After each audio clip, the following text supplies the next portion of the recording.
Welcome to the show, everyone. I am so excited about today's topic because I have wanted to address this for so long. And let me tell you about my powers of manifestation. So it's been in my head even more recently. And then as of the recording of this episode this week, I was interviewed on a show called The Upside of Bipolar by Michelle Reitinger. And we had such a great conversation. And I was so relieved and refreshed to sort of feel like, okay, like we're on the same page about this, and she's had a diagnosis and she helps people with diagnosis, and I have sort of the judgment about the whole diagnosis. And so that kind of gave me permission to be like, oh my God, can we have a conversation on my show about this? So I've invited Michelle back, and well, I've invited Michelle to the show, and you're going to hear both of us have two conversations. One, me interviewing her here, and then I will also be publishing the one that she put on her podcast as well. So if you're here on YouTube, hi, I'm JJ. If you're looking for Michelle, just know this is my show, which means I'm going to talk too. So if you don't love me, which is totally cool, Michelle, where can they find more of just you? The upside of bipolar.com is my website, and all of my handles on social media are the upside of bipolar. On X, it's actually upside of bipolar, but yeah, so that's where you can find me. Well, welcome to the show, Michelle. Absolutely. I'm so excited to talk today. Me too. I was so revved by our conversation because, like I said to you after we stopped recording, to be perfectly honest, I get because of a core wound and because of the programming that I've had from people around me who are, and I don't mean this to sound I don't know, whatever it's going to sound. Just know that I'm aware that there other people are going to take this in a different way.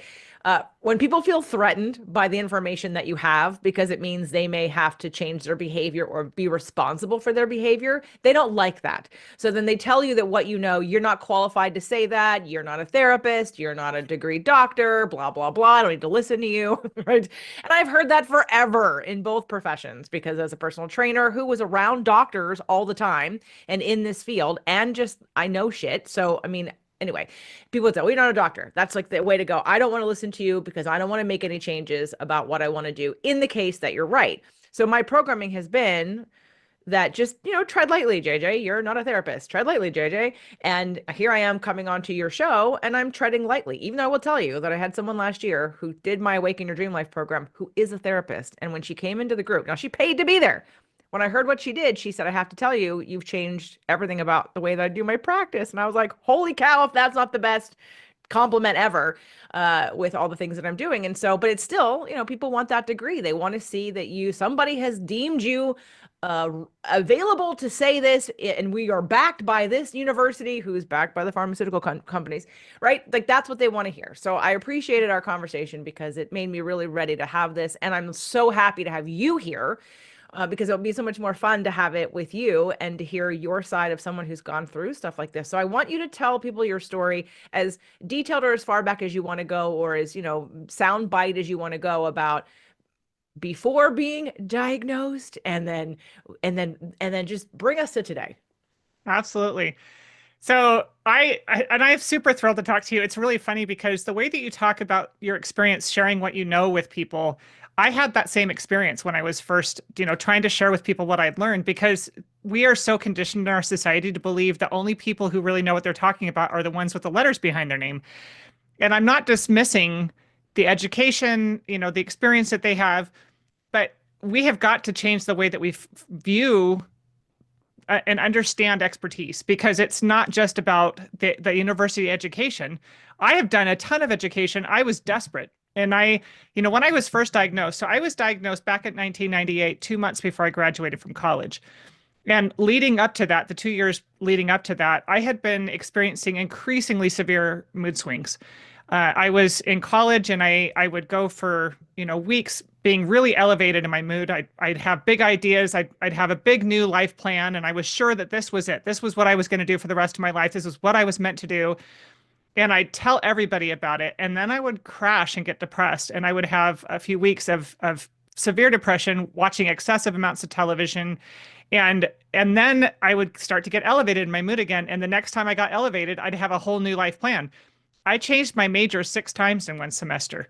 And my parents started to become really concerned. They lived in a different state. And what they were seeing was during those periods of elevated mood, I would call them regularly and speaking really animatedly and really excited about, all of the things that I was going to do with my life.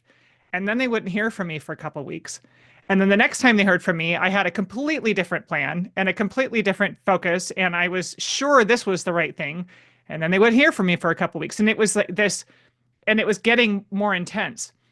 And so they finally convinced me to go see a doctor. And I was very nervous about seeing a doctor. I knew there was something wrong. I could tell, I could feel the instability in myself.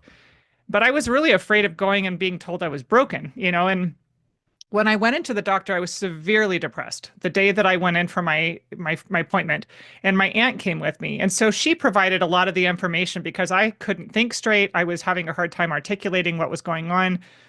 And I was initially diagnosed with depression and anxiety disorders, and they put me on an antidepressant. And within a few months, I became manic. And so then they said, "Oh, we, accidentally diagnosed you with the wrong thing. We actually recognize now that you have bipolar 2 with rapid cycling." And I didn't have any reason to believe otherwise. Like it made sense. What they told me made sense. They said I had a chemical imbalance, that my brain chemistry was out of whack, and that it was like having diabetes and the medication was like insulin. And that made a lot of sense to me. And so I was so relieved to be given an explanation. And so I started taking the drugs, and I did everything the doctors told me for 10 years, and I just kept getting worse. And it got especially bad when I started having children. I had my first two babies, and each time I would have really severe postpartum depression coupled with a postpartum hyperthyroid condition. And most people know about hypothyroid, where your thyroid is not, working the way that it's supposed to, and people gain weight. And I was having the opposite. I was losing an excessive amount of weight. I was about 25 pounds under my lowest weight. I looked anorexic. My mom thought I had an eating disorder. I was eating like crazy. I was passing out. I was losing excessive amounts of hair. Like I was just really sick. And I didn't know what to do. My life felt out of control. And I was struggling with severe, even though I was taking all the drugs they told me to take, I was still struggling with really severe mood swings. And I started to develop suicidal ideation. It started with nightmares. Everybody's different, so that everybody's experience is not going to be the same as mine. But mine started with nightmares. I was having really, really vivid nightmares about dying, and I would wake up feeling really sick inside and afraid. And then it kind of developed into daydreams. So I would be like driving down the road, and my brain would present scenarios where I could die and people would think it was an accident. And at first I was horrified by this. And I didn't want anybody to know. I'm like, they're going to think I'm crazy. They're going to put me in the hospital. So I didn't tell anybody. But then I started to find relief in the idea of dying because I was suffering so much.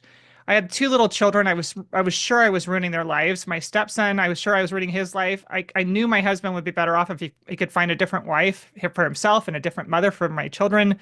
And I just didn't want the suffering to go on. I was suffering so much. Everybody was suffering. And I had a breakdown finally in 2008. I was so severely depressed that I knew that if I didn't get some help, I was going to do something desperate to myself or my family. And I was put in the hospital, the first of 3 hospitalizations over a 2-month period. They did electroconvulsive therapy on me, which some people call shock treatment. And I had my first full-blown psychotic episode, which changed my diagnosis from bipolar, 2 to bipolar 1. And I made multiple attempts on my life. And at that point, I just felt like there was no hope. It didn't feel like, and the doctors were telling me like, this is a chronic condition. You're going to have it for the rest of your life. And I'm like, I don't want to live anymore then. Like, I don't want to live like this. There's no hope. I don't want to ruin my family's lives. I don't want to keep suffering. But then I had an experience that changed everything for me. I was watching my children play one day. It was after my 3rd hospitalization. I'd been out for a few weeks. And I was watching them play one day, and I had a really clear, lucid thought, probably the first one in years, that if I ever successfully ended my life, that I would ruin my daughter's life. She was 4 years old, and I knew in that moment that if I ever succeeded in ending my life, it would ruin her. She'd believe it was her fault, and it would ruin her life. And I was horrified at the thought of that because I thought I was doing them a favor by trying to end my life. I thought that it was going to be better for them. They'd be better off. But I knew it was true. She was always trying to make everybody feel better, and I knew she would think it was her fault. From that moment on, I committed myself to survive for her. And I thought the best I could ever expect out of life was just learning how to suffer well, but I was willing to do it for my daughter because I knew her life had value. Even though I didn't believe mine did, I knew hers did. And so from that point on, I started to try and figure out how to help myself. I didn't know any better than what the doctors were telling me. I was doing everything they told me to do and nothing was working. But I started to develop the first tool that was my first step. I didn't know it at the time, but it was the first step on the way to healing. And it was called the Mood Cycle Survival Guide. It's a free resource I offer to people on my website, but I started learning how to be more proactive about managing my symptoms. I knew they were coming. Up to that point, it always felt like whenever I would experience mania or depression, it felt like getting yanked onto a roller coaster, and I was just holding on white knuckled, waiting to the end of the ride to survey the damage that I'd done during the process. And I thought, okay, if I know it's coming, I've got to figure out a way to do something about it. And so I learned how, over time, figured out how to proactively manage those symptoms, how to anticipate when things were going to happen, what to do when they did happen, who were my team, who were the people that could help me. And and as I developed that plan for myself, I started to have more control. I started to be able to take more responsibility for myself, and it started to help me not feel like a victim to what was happening to me. And then gradually over time, I started discovering more tools and resources to help me actually heal. And I have to tell you, during the next 10 years, as I was going through the healing process, I didn't know I was healing because I believed what I'd been told by the doctors. And I went back and counted, I've had at least 8 doctors over the time that from the time I was diagnosed because of moves and hospitalizations and everything. Every single one of them validated the diagnosis. Every single one of them would tell me these are chronic conditions. You'll have it for the rest of your life. You'll always need medication. I have been off medication since 2010. I do not experience these symptoms anymore. And at first, when I first started back in at the end of 2020 was when I started trying to share what I was learning. And at that time, I still believed I had bipolar and I still believed I would have it for the rest of my life because I didn't know to question what I'd been told. But as I started doing more research, I started reading a ton, reading a bunch of books about the resources and tools that I was using because I wanted to teach other people. And I thought I need to know more about this if I'm going to teach somebody else about it. As I started reading all of this stuff, I started finding the studies that had been done on all these things. Micronutrient insufficiency is a big underlying source of symptoms. People who struggle with unhealed trauma, unprocessed, unhealthy thought and behavior patterns, unhealthy coping mechanisms, all of these things will produce these symptoms that are then diagnosed as bipolar disorder, and people think they've been given an explanation. When somebody is diagnosed with bipolar disorder or major depressive disorder or anxiety disorder or ADHD, they think that they have been given an explanation for what's going on, and they have not. All that has been identified are the symptoms. It's like somebody going to the doctor if they've been running fevers consistently and the doctor says you have fever disorder. That's what we're doing with these diagnoses. All we're doing is describing the symptoms. Right.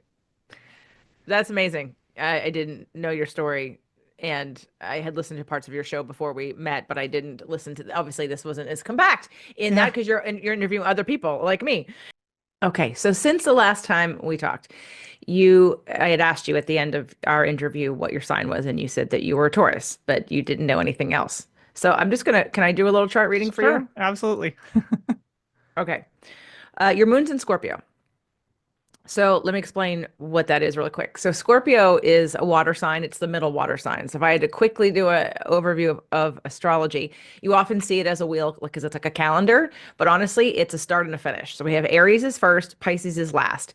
There are 3 sections, and each section has 4 elements: fire, earth, air, and water. And that repeats: fire, earth, air, water, fire, earth, air. Okay. And imagine a snowball. And Aries is the infant of the signs. Aries comes in and they're literally brand new. Like they've got very not that much to process. Like they don't, it's like right, wrong, black, white, yes, no, simple, and they get overwhelmed easily sometimes depending on, because again, they're the infant of the signs. There's a lot of positive. That's not a negative. But then every sign evolves like a snowball and has the positive and the negatives of everyone before it. And then we get to Pisces at the end, which has everybody's good stuff and everybody's bad stuff. Now that's just a very general overview. So I look at it in stages. So you have your Taurus, which is you're the first earth sign. You're the second sign of all of them, which means you're not necessarily the infant, but you're kind of like the toddler. So there's sort of this sort of innocent toddler. Tauruses are known for absolute rights and absolute wrongs.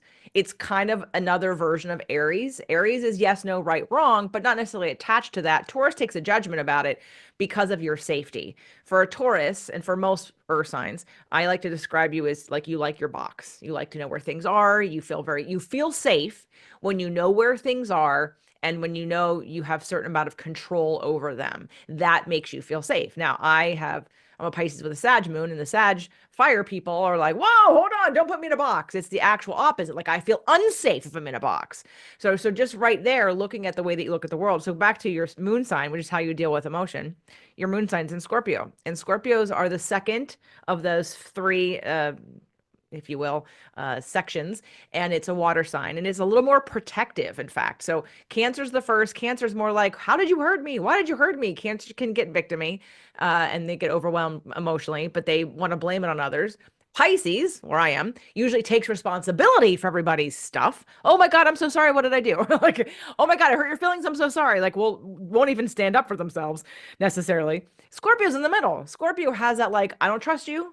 I don't trust you. I'm gonna wait. I'm gonna pay attention. I'm gonna watch you very carefully because if you can hurt me, and I want to know that you're not gonna hurt me. So I'm gonna stand back and I'm gonna watch until I feel safe to act, to know what your move is gonna be. And then if you betray me, oh, I'm gonna get mad about that and I'm gonna blame you for that because you hurt me. And again, this is all unspoken stuff.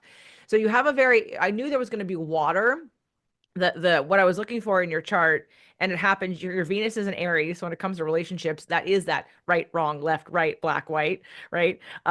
Same thing with, let's see, your true nodes in Sag. Oh yeah, we have a shared true node. Your ascendant's in Virgo. So what you're growing into right now is the next stage of the Earth sign, which evolves into doing things the right way, but also the value of education, the value of positivity, the value of learning, right? Virgos are all about learning. Not that we all aren't on some level, but you've got a good balance of stuff. I was looking for the duality. The duality of like when I have a client right now, she has a lot of air and a lot of water. And when I look at, and when people who like a lot of Geminis, a lot of air signs tend to have anxiety. They tend to be very disconnected from their body. Well, hello, because air is about thinking and thoughts and ideation. It's non-physical. It's air. Just think about the element for a second. So if someone is constantly in their head because it's comfortable, then what are they? Disconnected from their body.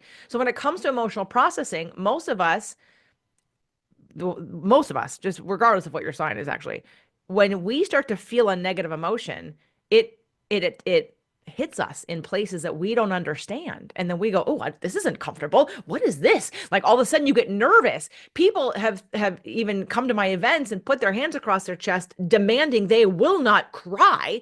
They will not be broken. And I'm like, what's the big deal? Because they're afraid of losing control. So there's this balance of, there's a lot of wanting to be in control, whether it be through understanding or through physical, like knowing where my stuff is or knowing where something is. But then there's this part of you that the phoenix rises from the ashes. Scorpio is the phoenix rising from the ashes. There is a death and rebirth. There's a fascination with death. So when you say, well, I was thinking about death, Scorpio is like the death sign. And that doesn't mean it's a bad thing. It just means there's that dark place. And then can we back up for a second and look at the shadow side? We all, whether we think about it or not, have dark thoughts, dark impulses, dark feelings, because that's the balance of humanity. We're not all light. We're light beings, but we have the ability to go back and forth. That's the contrast. That's what makes us expand. That's what makes us grow. That's what makes us know what to do with this darker side of us, and understanding that our thoughts and these ideas don't have to be actualized, but we also don't have to be afraid of them because there's messages in there for us. There's messages about how to deal with emotions, deal with family members, deal with our life, needs that we have that aren't being met that make us want to rip somebody's head off and shoot them and rip them into pieces. Like we have, when we don't allow ourselves, there was a guy on my show very early on, couple years into the show, and he did a technique about going into like future. It was a kind of a manifestation thing, but he started with people, and I did some work with him. And the technique basically was after you go to the vision of what you want, you go back and you deal with your anger. And he was real big on people having repressed anger and people not allowing themselves to express that anger. It's part of your humanity. And so he wanted me to like really get angry. And I couldn't access it completely the way that he was doing it with me because he got very attached to whether I was doing it right or not. And I was like, hold on, dude, this is my session. Like you got to let me, process. But I understood the principle of when we allow ourselves to be truthful about the thoughts and feelings that we have and express them in healthy ways. So maybe I want to quote unquote kill somebody. Do you hurt somebody? No. But what can you do that would allow that emotion, that energy to be present for you in a healthy way that honors that it's a feeling that you're having without actually hurting somebody or yourself? How can I express this? But we're told that's not right. Don't do that. That is bad. Repress that back down. Go ahead and get judged for having that instead of, I'm sure that's probably one of the reasons why you're hospitalized, right? Because the minute that we tell somebody we want to take our lives, oh my God, we have to hospitalize her. And I understand why, because they're trying to protect you. But when we don't acknowledge that we are human beings that have the ability to create destruction and death, and these are part of natural instincts that we have, it doesn't mean you act on them, but you educate people on what's going on for me and how do I process this and how do I make sense of this? And then what do I do about it? And let me tell you, repressing it is not the way. But when I medicate you, it's going to repress it for you, which is why Yeah. the more we repress, the more we ignore, the more we don't understand, the more we're afraid of losing control, the more we're going to stay stuck in this cycle of these symptoms. And that's what Yeah. I've been seeing. Like I told you before, I had a cousin that was diagnosed as bipolar, which I completely disagreed with because I saw the whole thing his entire life. I could break it down for you, everybody, not that I'm going to, but I mean, if you want to, you can hire me and I will tell you. I'm not going to publicly do it because in case any family members are listening, it's not for me to say that, but I can say it privately to people that I watched the entire show and I saw Yeah. what happened, and I saw the change in belief systems and the change of how do I get love and connection and the self-worth identification. Here's how I identify as being worthy of love and connection and attention. And then when that changes on a dime and all those tricks that you didn't work anymore, your entire paradigm changes. And this topic of breaking free from your psychological diagnosis, I recognized it back then. Nobody was going to listen to me. They didn't listen. They still don't listen to me, nor will they ever listen to me. And that's fine. They are the impulse and the contrast to get us having this conversation for all of you who are listening, who might listen. And if you don't, that's fine too. It's not for me to control what you do, but it's to listen to someone who's been through it and someone who's educated and learned and now is past this diagnosis and doesn't have any of these symptoms because of all the things that you learned and all that stuff that you went through really created the impulse for you to say, I'm going to learn this and I'm going to uncover. Because when we sit back, whether it be medical or psychological or whatever, we sit back and we let ourselves be diagnosed by somebody else's inability to recognize the multi-complex systems that goes into our behavior patterns, our traumas, the way we express our emotions or don't, the way we look at the world. It is not as simple as here or here, boom, boom, boom. Oh, you must have this. Yeah. Yeah. Yeah. Well, and one of the things that makes me so frustrated looking back now is now that I understand what I understand, I look back and I'm like, oh my gosh, no wonder I was having those symptoms. Like, yes, that is a normal emotional reaction to the trauma that I experienced. And we don't recognize that. We don't recognize these as the way that our brain is coping, the way that our body is coping. When somebody is diagnosed with anxiety disorder, the first thing that should happen should not be medicating them. That is not what the body is. Anxiety is is a response to stress. Anxiety is the body, the lower part of your brain taking over and saying, I am not safe for some reason. And there can be an element of your brain is not getting what it needs to function in a healthy way, and that micronutrient insufficiency, that's becoming very common because our food is so depleted. People are not getting the nutrition to their brain that it needs to function in a healthy way. However, a lot of it is also there are other factors that are playing that is making your brain feel unsafe. It is sensing danger, it is going into fight or flight mode, and you're having an anxiety response to it. And instead of medicating and suppressing that emotional response, we need to say, why is your brain acting that way? Let's find out. It's trying to communicate with us. Instead of stopping the communication, we need to ask the question, because what happened for me is my suffering persisted. They put me on psychotropic drugs, which I kept taking, even though I felt terrible on them. I kept trying to explain to people. And one of the things that drives me crazy is when I hear people say, there's two phrases that I hear all the time. One of them is um, the treatment resistant. When I hear people say treatment resistant, what they're actually saying is you are not stopping your symptoms aren't stopping because we're giving you this drug. That's all treatment resistant means.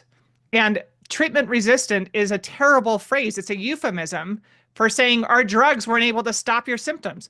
That's not what should be happening. That you need to ask why they're having the symptoms in the first place. It eliminates the curiosity that we have into the underlying source of symptoms. We think we've been given an explanation. The other thing that I hate is when they'll say somebody is non-compliant. They're not compliant with their treatment. I am totally understand why people go off their meds. Our brains don't feel normal on them. They don't feel right. I didn't feel right for over a decade. And I kept doing it because I was trying to do what the doctors were telling me. And I thought I had this chemical imbalance. And so I was trying to take my insulin, for my chemical imbalance. And I remember at one point I was on 7 different psychotropic drugs. So what happens when the drugs aren't doing their job, when they're not managing it, they start layering medications on top of each other. You're having side effects, so they give you another medication. I was on 2 different antidepressants. I was on a mood stabilizer. I had a few different medications for anxiety because I couldn't tolerate therapeutic doses, is the way they described it. And so they would just layer up the medications. And I told my husband one day, I said, I can't feel anything and I don't feel right. Like, I don't like this. This doesn't feel, I feel like a zombie. And I said, I don't know if this is any better than feeling all the time. Like, it just didn't feel right. And when I finally got off of the medications, it took like 6 months to go through the cross titration process, which is, increasing micronutrients to help your brain heal. And then you very, very slowly withdraw the medication. And I just want to say for your audience, I do not advocate people just going off their meds on their own. You need somebody to help you with that process. The company that I got my micronutrients from helped me through the process. They understand drug action, they understand all of these things. And so they were very knowledgeable and helped me through that process. I had one day about 5 months in where I woke up and felt like I was finally awake for the first time in over a decade. And I called my husband. I was so excited. I'm like, oh my gosh, is this what normal people's brains feel like? Like I didn't remember what it felt like to feel awake. He thought I was manic initially because I was so animated and excited. And I'm like, no, no, no, I'm not manic. Like I feel like my brain's working normally for the first time. And it was just the beginning. Like I had so far to go still on the healing process, but we have got to stop. We have got to stop treating people with psychotropic drugs first. I think maybe this is like a tiny caveat. There might be a place for it as a triage type treatment when somebody gets to the point where they are a danger to themselves or others. I think that there is a tiny place for it. Just like when somebody's running a fever of 105, there's danger of brain damage. You'll give them something to bring the fever down initially, but you don't give them that for the rest of their lives. You give it to them temporarily until you can, so that they get back into a safe place, and then you have curiosity. And that's what we need. That's one of the reasons why I loved having you on my show, because you teach curiosity. That's what you teach people. You teach people to be curious about themselves, be curious about your lives. We're going to become detectives in our lives, and we're going to look for these core wounds. We're going to look for the source of these symptoms. Your brain's trying to communicate. Don't shut it down. Let's ask it what it's trying to tell you. Let's be curious about it. My family member died because of all those drugs. He was drinking also, which I'm sure you're not supposed to do, but he was young, and I don't think it was just because of that. I think there was a bigger reason, more spiritual reason that all of this was supposed to happen.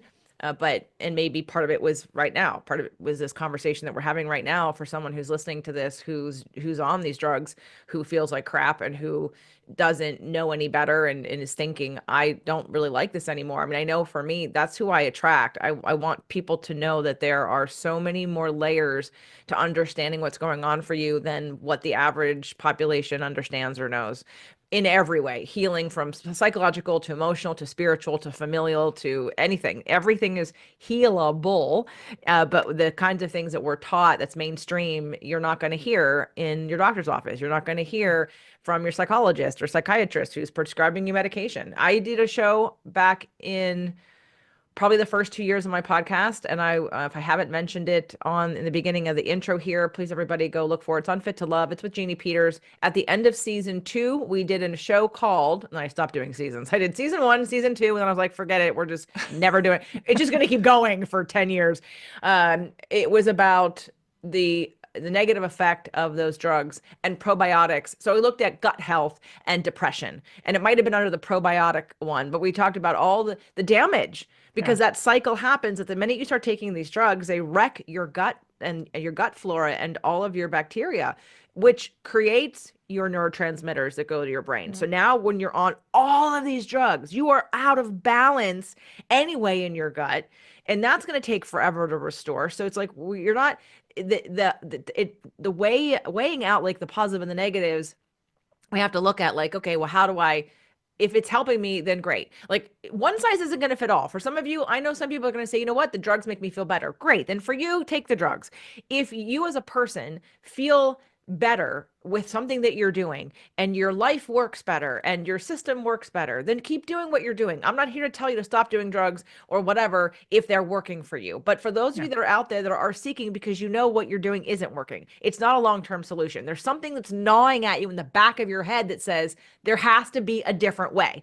Yeah. This doesn't feel like healing. This doesn't feel like health. This doesn't feel natural. This feels like I'm adding some foreign thing into my body that I don't need, that I don't make. Why can't I fix what I do naturally within my own body? Yeah. So yeah, it got me, I had someone else on the show a couple of years ago. Where's her book? She also overcame her diagnosis of being bipolar. And she did it through a series of some similar mindfulness exercise. I don't know how much nutrition it was, but it was definitely a lot of psychological things and meditation and consciousness work. But she ended up getting a diagnosis that said she no longer was bipolar. And she wrote a book about it, and I had her on the show. And that's been another, somebody can go listen to that too. But we had a little different connection, or not as, you and I, because of what you're doing in the world with helping people who identify as bipolar disorder or anxiety disorder or depression disorder. Anybody that's coming to your show looking for answers or for help, because your mission is to help them really get better and have other options, and not just feel trapped by what your doctor told you to do, which, by the way, they get kickbacks from the pharmaceutical companies, everybody. This is not, your doctor may be a wonderful person who means well, but there are a lot of Yeah. people out there that do not want to do the work to look under the hood of the car to know how it works. They just Yeah. want to say, boom, boom, boom, it must be this, here, take this, and you're done, I'm done, it's easy. And that's what I was taught. And I'm not blaming them for being, there's newer souls and older souls, and they're not that interested. They see it like, I'm doing my job. I'm doing what I was told. I was told to do this, and this is how I'm doing it. And then there's the rest of us who are seekers, who are asking questions, and are like, well, why would I do that? Well, Yeah. what is the negative? Doug's mother takes a million medications, and he, since being with me, now looks at things and started reading the side effects of all her medications and Yeah. read them to her. And she's like, well, why would the doctor prescribe this to me? And I was I like, know. well, because he probably doesn't know what other options there are for you. And he probably assumes you won't do them, because Yeah. the majority of people want the pill. They want the easy way out, no matter what it costs them. So, Well, and my doctor, it's interesting. I told you I had eight, like 8 different doctors. My last doctor he treated me for a long time. He treated me for about 8 years. And after all my hospitalizations, I was still suffering. I was like hanging on by my fingernails. And I ended up bringing to him the information about the micronutrients. because I was scared. Like I wanted to find something, but at that point I had just reconciled myself. Like I'm just going to suffer for the rest of my life, but I'll do it because I love my daughter. And a friend of mine turned me onto this company. It's this nonprofit out of Canada that had developed this micronutrient specifically for people who presented with bipolar disorder symptoms.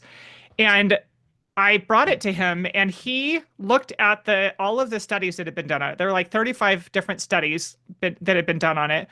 And he actually looked at the research and he said, it looks like maybe this might be a viable option.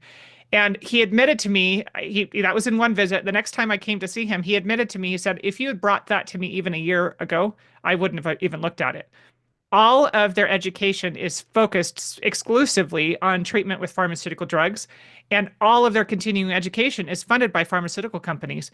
And the way they are educated, it is like a hazing almost. Like they are overwhelmed and inundated with an excessive amount of information and judged based on how well they regurgitate that information.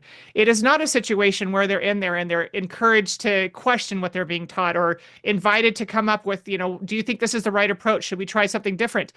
And in fact, there's a book. My red pill moment was when I read this book called Anatomy of an Epidemic by Robert Whitaker, and he goes through just the history of psychiatry. He goes through, the history of psychotropic drugs and their development and discovery and all that. And he talks about how the way that they approach all of this is so there's no room. People that do try to question it are ostracized. Funding is removed. They are punished for stepping outside of the box. They are punished for stepping outside of the norm of the way that they view it. And that's what happened to me when I first started sharing what I was learning. I was told I was dangerous. I was shadow banned on social media. And all I was trying to do was help people. I don't, if somebody wants to take drugs, that's awesome. I mean, not awesome, but I mean, that's their choice. That's their path. I honor people's agency. I honor their choice to do what they feel is right for them. But I was trying to help the people like me. Just like you were saying, I was trying to help the people that were just suffering. Nothing was working. They weren't getting any better. They were just suffering. 83%, 83% of the people diagnosed and treated with bipolar disorder will become severely disabled by this treatment. And it's the treatment itself because you are not addressing the underlying source of the symptoms. The source of the symptom is never addressed. It's never identified and addressed. And it's usually multiple sources. So for me, my sources of symptoms were micronutrient insufficiency, trauma, and unhealthy thought and behavior patterns. Those were the things that were causing my symptoms to occur in the first place. And then I ended up with iatrogenic symptoms caused by the psychotropic drugs. So the healing process had to go in reverse. I had to first get the drugs out of my system. And that was a very stressful process. It's really difficult to get these drugs out because it changes your brain chemistry when you take them. And it took time for my brain to heal. And then once my brain was working in a healthy way, that was the only time that I was actually able to address the trauma. One of the difficult things about trying to address trauma when you are on psychotropic drugs is that it is suppressing your emotional response. And so we don't learn it was really hard learning how to deal with normal emotions. It took years for me to recognize when I started to experience depression, like a normal person does. Depression is a normal human state. That's not an abnormal human state. It is not an illness. We got to stop calling it saying when somebody's depressed that they are mentally ill, right? It is anymore. I mean, I guess you could call it an illness in that, you're suffering, just like when somebody's got a fever, they're suffering, but it is not you're not broken. Your brain isn't broken. It's not dysfunctional, right? But that was when I finally started experiencing normal emotional responses. And I had to remind myself, okay, so this bad thing happened in my life. It is normal to feel depressed. This is a normal emotional response to what's happening right now, because I had so many decades of believing that when I was depressed, it was my chemical imbalance, right?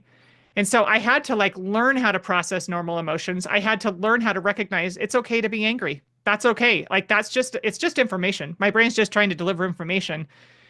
So that's one of the things, when I interviewed you on my podcast, I love talking to you because what you are doing is what I'm trying to encourage people to do in their lives. When we get a medical diagnosis, and when and people come to me all the time, they're like, I am bipolar. I'm like, no, you're not. You're not, do you say I am fever? Of course you don't say that. That would be ridiculous. I am not bipolar. I'm not my symptoms. You have symptoms. I have these things going on. What's going on?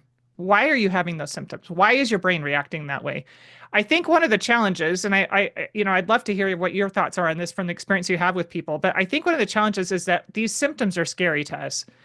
When you have compulsive behaviors that cause you to do things that are really bad for you or bad for other people, it feels scary and you feel out of control and you want it. It feels good to have somebody say, it's not your fault. It's this disorder that you have.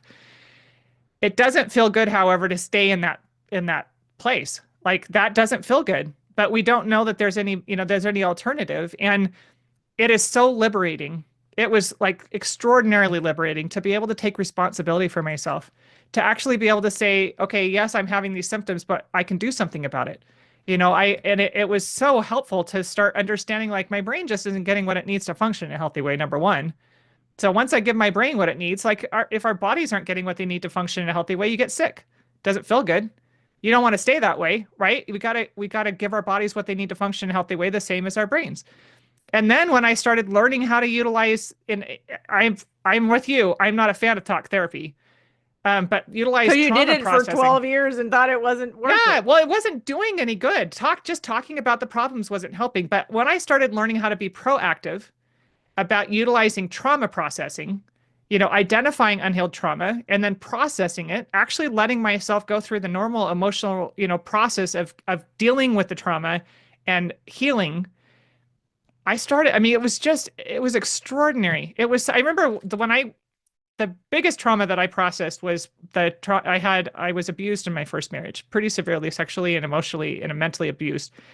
And I hid that. Like I buried it deep.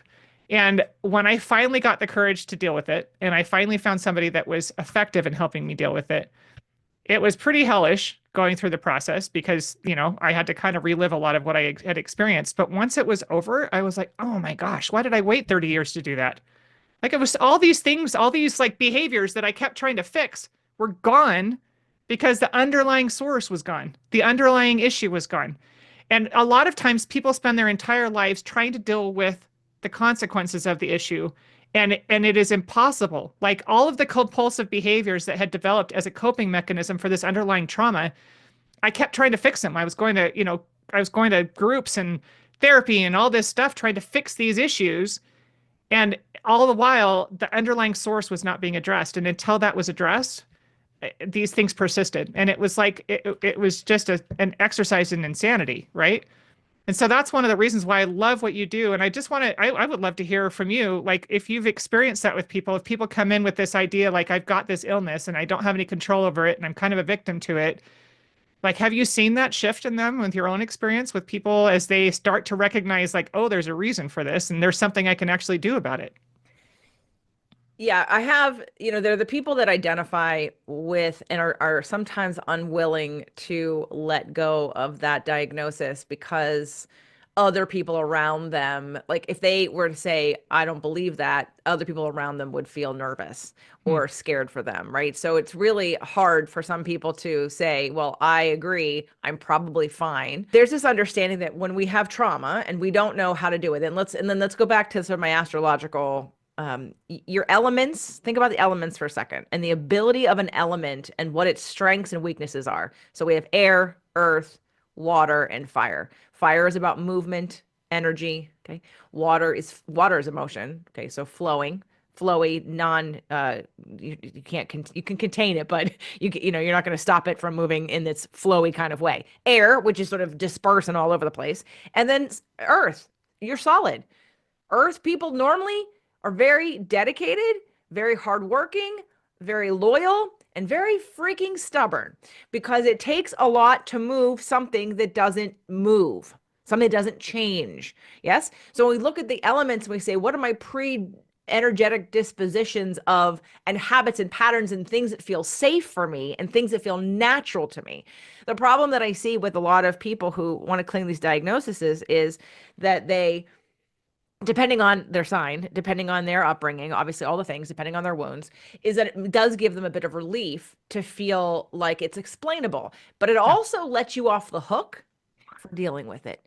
And when Yeah. you don't deal with it, so how I help people deal with it. So let's talk about, so those of you that are in the community, end of the year is coming. The programs are starting in January. There's 3 of them, but I'm going to talk about one in particular right now. Well, I'll talk about 2. The rewiring your core wound patterns. Let's talk about rewiring core wound patterns. So until you understand the trauma, and I'd even say, Michelle, your core wounds predate your trauma, right? Yeah. Because I have another friend who I did some work with on her show. We did it live. It did not work. I'm like, you need to fill out the form. I can't, you have to see, because she couldn't remember. Her trauma made her forget all of the things about her parents. It colored, because both of her parents had died by the time she was 25. And that was very traumatic for her. So she almost won't let herself remember anything negative about any experience that she had with her parents. And I'm like, okay, your trauma is your trauma, but there were wounds before the trauma Yeah. that were from 0 to 7 that created this relationship. And now you've kind of put a little bit of a box on that. And now we're not looking at it. And because there's trauma, and now the trauma has created this coping mechanism, and behavior and belief system. So I'm going to go Yeah. back to the beliefs. The important thing about the wounds is understanding how the wounds created your belief about yourself and the world. And the only 2 things, this comes from Dr. Bruce Lipton, epigenetics, looking at healing in all ways. There are only 2 beliefs that we have to have in order for our bodies to heal. Now, getting those 2 things healed is kind of the, like, they're going to sound real simple, and they are, but how do I actually live that is Mhm. everything in between where you are now and all the wounds and all of the beliefs that you have about who you are in the world and who am I to say that. And if I say this, someone's going to reject me and they're going to leave me and I'm not going to get love, or I'm going to be hurt or ostracized or whatever. I'm abandoned. And it's the 2 beliefs are that I am safe physically, emotionally, spiritually. I am safe all the time, every day, no matter what. Until you're not, of course, in a situation where you're being chased. Okay, in that moment, you're not safe and you do what you have to. But generally, I am safe. And then also, I love myself.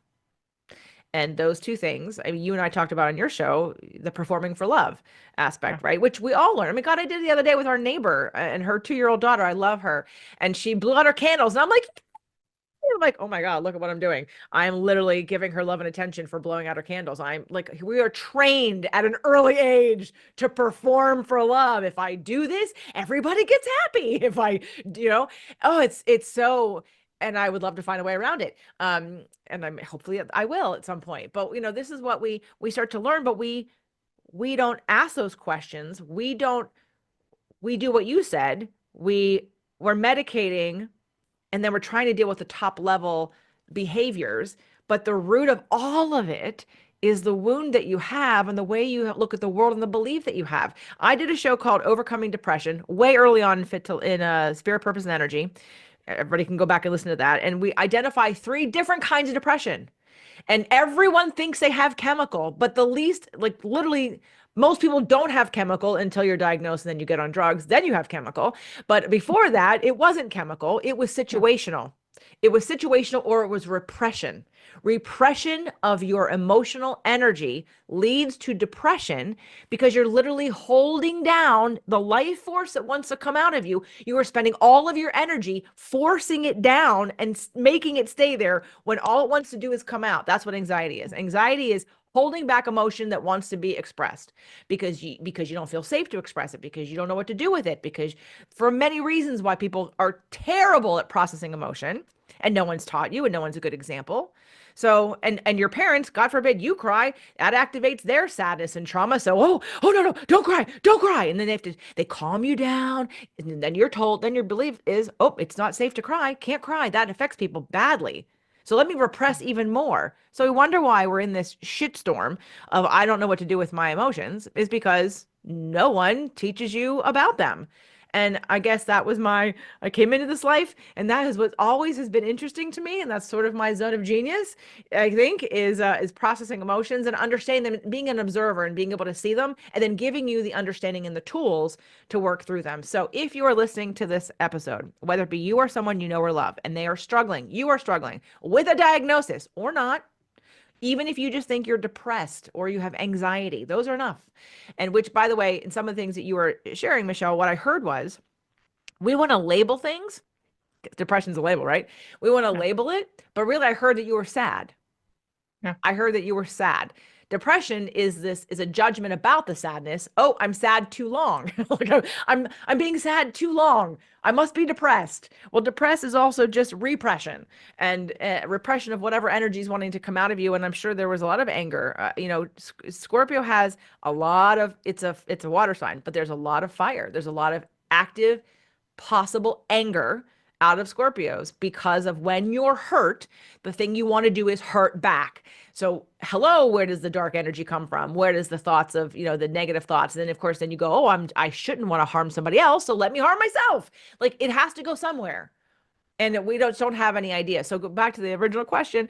If somebody's coming to me and they feel safe to heal, or safe to at least heal quietly, regardless of what the family around them thinks, we look at places where they haven't, just normal behaviors of, again, I go to Geminis. Geminis are the first air sign, and Geminis are considered two-faced, or, because, or what's another one? Maybe they would be bipolar or multiple personality disorder because they have different, that's the thing. Gemini doesn't know whether to be Aries or Taurus. It's the third of the signs. It goes Aries, Taurus, Gemini. Gemini is literally two because it has two choices before it and doesn't know which one to be, although it has its own elements. Right. And so how that expresses, people might think, well, you're nuts. One time you're like this, another time you're like this. Right. It's because they're a Gemini. It's not because they're nuts. It's because they're, so I think that there are other softer, different elements that come into play when we make sense of psychological behaviors. And we still have to go back to the belief of what do you believe that creates a situation in which you act or do or say or feel this way. And if we don't go back to the beliefs and you're trying to control feelings, if you're trying to deal with emotions without changing the belief, without understanding the belief, without identifying the belief, then we're not helping anything because you still have the belief. The belief is the root. The belief is the way you see the world. The belief is the way that you interpret. So anytime stimulus happens, those emotions are going to get triggered again. So we're trying to control emotions without asking about the belief. It's freaking insane that half of the psychological world is insane as far as I'm concerned, because we're not asking these questions, right? This is mechanics. These are mechanics of emotion. How do I feel? I asked myself, I went to classes about money and they taught it in there. And I'm like, oh, well, this makes sense. And I went to classes on emotion. I'm like, yeah, let's just break down what an emotion is. Emotion is a interpretation. First, there's the thought or a memory or an observation. And then from there, based on your belief, there's an interpretation. And that's why half the world can look at one thing and be horrified, and the other half can be happy about the same thing we're looking at, is because we have different filters of Yeah. interpretation.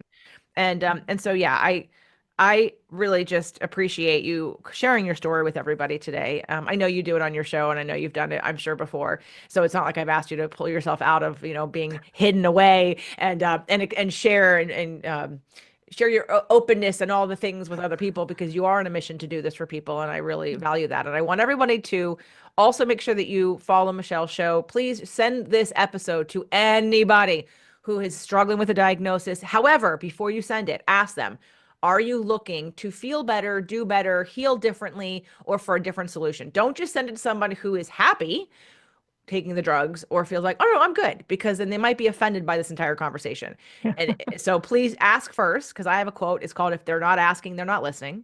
But you can ask. You can say, hey, I just listened to this great show about someone who overcame the diagnosis of bipolar. Also, you overcame all of them. So that would be anxiety and depression and, right? Like Yep, that's a lot of absolutely. diagnoses that you Yeah. overcame. And you can say, if you're interested in changing that, listen to the show, and then also follow Michelle. Go listen to The Upside of Bipolar, because I'm sure she talks about this more than I do, because that's the name of her show. Like Yeah. she's giving you tools about that all the time. What else do you offer, Michelle, before I, kick them into my program? Absolutely. The first thing that I would encourage people to do is go check out that free resource that I offer. The Mood Cycle Survival Guide is free for everybody. Anybody can use it. It's really a powerful resource. And if that's all somebody takes away from this, I think they'll be better off for it. So I would encourage them to go on my website. It's under free on the website. And then I have a podcast. I've got a blog. I have a book that I just published. It was a #1 international bestseller, The Upside of Bipolar, 7 Steps to Heal Your Disorder. And that shares my story. I'm an open book. Like I've shared, my entire journey. and the steps that I took to heal that are things that other people can utilize and apply in their own lives. Beautiful. And I would say go do all of that and apply for the rewire. There are 2 spots left for rewiring your core wound patterns. I will give you all of this information. You will know exactly what your beliefs are, what your triggers are, what your traumas are, how they affect your life, how you see the world in 6 months. Will it be healed in 6 months? No. But will you be very changed in 6 months? 100%. And you will also come away feeling like you can handle anything because you understand the mechanics. The core wound map will show you, and it will always show you. You will have literally a piece of paper that has all the data on it from about your core wounds, how you react, how you compensate, what you believe, how you keep them alive every day in your own life, which doesn't get them any better, the things that you need to change right away, and the things that proactively you have to do to stretch out of your comfort zone to rewire the brain to have a new belief system. We need to replace that belief system with a new one. You'll get all of that in 6 months. All right. So please, jjflizanes.com/apply. There are 2 spots left. And I would love to make sure somebody who really, really, really, really needs this work and wants 2025 and beyond to be so much different than everything that's led up into this. However, everything that you've gone through has led you to here. So it's appreciating this journey, no matter how rocky, no matter how ridiculous, no matter how, no judgments, no matter how hard it's been. Obviously, Michelle, you had to get to the place where you had that thought about your daughter, and then thank God. But even all the things, like, you couldn't even have the credibility to help the people now without all of that stuff, right? Absolutely. Right. I believe everything is on purpose. But when you have a clear sign that it's time to grow, it's time to move on, it's time to feel freer, it's time to heal, it's time to do something different, don't ignore it. If you ignore it, you maintain keeping up whatever is bothering you, bothering you. You keep whatever dysfunction's happening dysfunctional. So please, please love yourself enough or somebody else to suggest that they take action, they invest in themselves for 2025, and they, for once in their probably in a long time, feel free and hopeful. Because I promise that is what you're going to feel. If nothing else, you will feel hopeful and you will feel free because you have so much information about what is going on inside of you and how you work that you're going to feel a sense of confidence, purpose, strength, and calm and peace that you maybe have never felt before in your life. So please do all the things. Follow Michelle, get her download, buy her book, listen to her show, and apply and see if it's a fit and get your butt in the rewiring your core wound patterns for 2025. Thanks, Michelle. Absolutely. Thank you.